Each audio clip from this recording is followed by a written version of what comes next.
Coming up on MCTV this week, we take you to the annual Prime Beef Festival, introduce you to a new program on campus, and give you a step-by-step explanation of this year's cultural festival. This week starts now.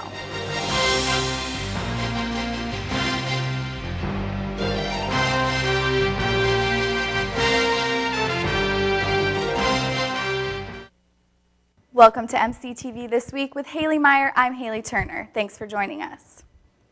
This Saturday, Scott sailed the 7 seas at the annual InterCultural Festival. Jane Simpkins is in the newsroom with more. Jane? Saturday afternoon, Dunlop Terrace had a distinct international flavor. Members of the Intercultural Club displayed their homeland traditions, ranging from table displays to food. The Japanese dish there, yeah, we could eat Japanese dish. It's called tempura. It's like fried shrimp. I really love it, so I enjoy that. To dancing and musical performances.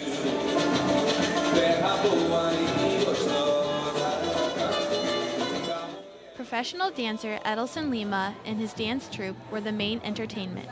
Born and raised in Brazil, Lima is now based in Chicago. Besides performing, Lima also decided to bring up some other students to join in the fun and dance. The annual event allows students and community members to see a taste of international culture.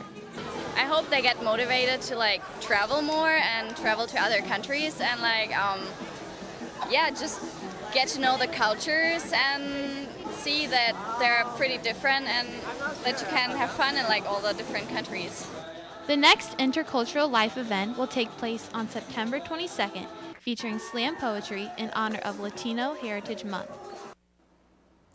During the festival, Professor Diana Ruggiero also provided introductory instruction in Movelo, a dance fitness class based in Latin music, which she plans to offer the college community throughout the year. Haley?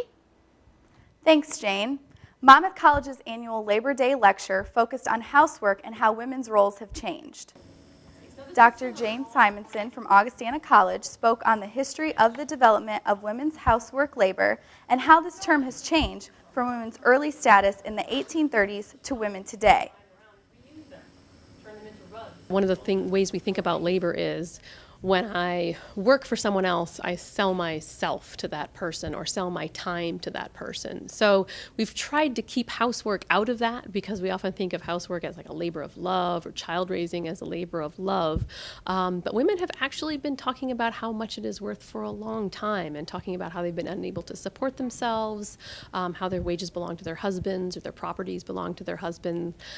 We think of this as happening a lot in the 60s and 70s, but really women have been talking about this since the 1830s, 1840s, 1850s.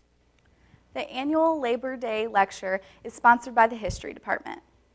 Last week, the annual Warren County Prime Beef Festival was held, celebrating 62 years of fun, dancing to the music. The town was overshadowed by cow spots instead of the usual Monmouth plaid for this year's Prime Beef Festival parade. Children of all ages filled bags up with candy as floats, dancers, and bands made their way down Broadway. Other events for the festival this year included the pageant, beef show, swine show, demo derby, car show, and the carnival. Like in past years, Monmouth students involved in alternative spring break lended a helping hand to clean up the festival grounds. MC senior John Caton believes it is important for students to help with community events. Essentially, it bridges the gap between the students and the community because ordinarily, I'd say majority of the students just focus on the campus and then they don't really look out to what opportunities there are to help out in town. For more information on events happening in the Monmouth community, visit monmouthilchamber.com. Taking a look at some events happening on campus this week.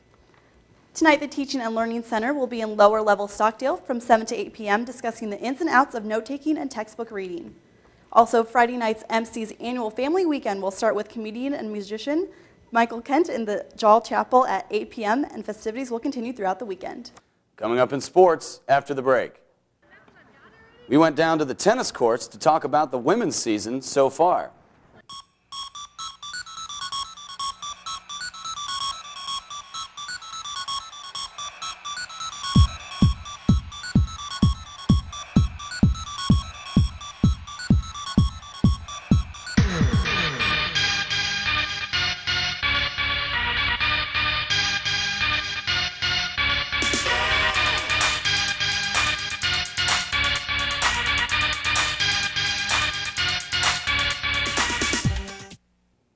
Welcome back. The women's tennis team met for practice Tuesday night after a long week of competition, going winless at the Quincy University Invitational and losing to Beloit 9-0. The tennis team started their season with 6 women, but quickly lost their number 1 and 2 players to academics and other sports.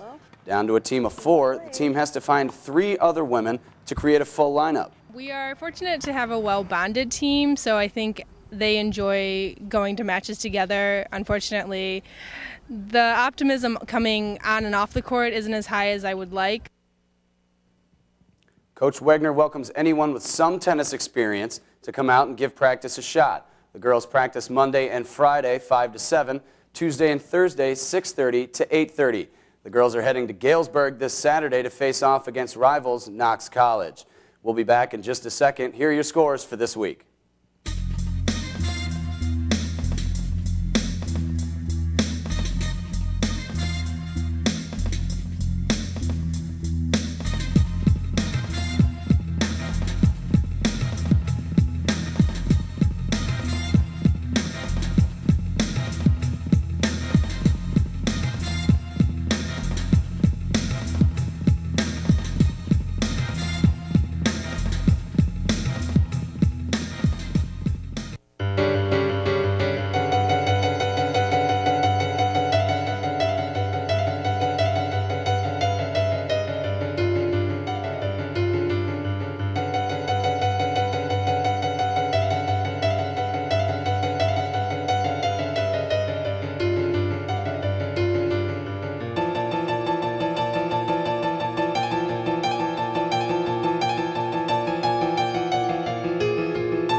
Looking for new things to do on campus?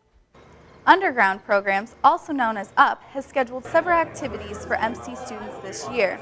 Although the Underground is no longer a coffee shop, ASAP and other organizations on campus have taken it upon themselves to use this empty space.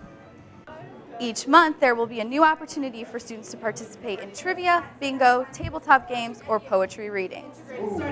I'm hoping that we are going to be able to keep these as an ongoing thing, and that more people will come to this. Obviously, this is like the very first event that ASAP's done, so hopefully more people will kind of come out, and it'll be something that's utilized more and kind of a huge thing for ASAP in the future. Visit your MyMC portal for more Underground program dates. And that's MCTV this week. I'm Ross Donna. And I'm Haley Meyer. Make sure you tune in next Wednesday for an all-new edition of MCTV This Week. You can also watch us on the web by going to monmouthcollege.edu/MCTV. See you next time.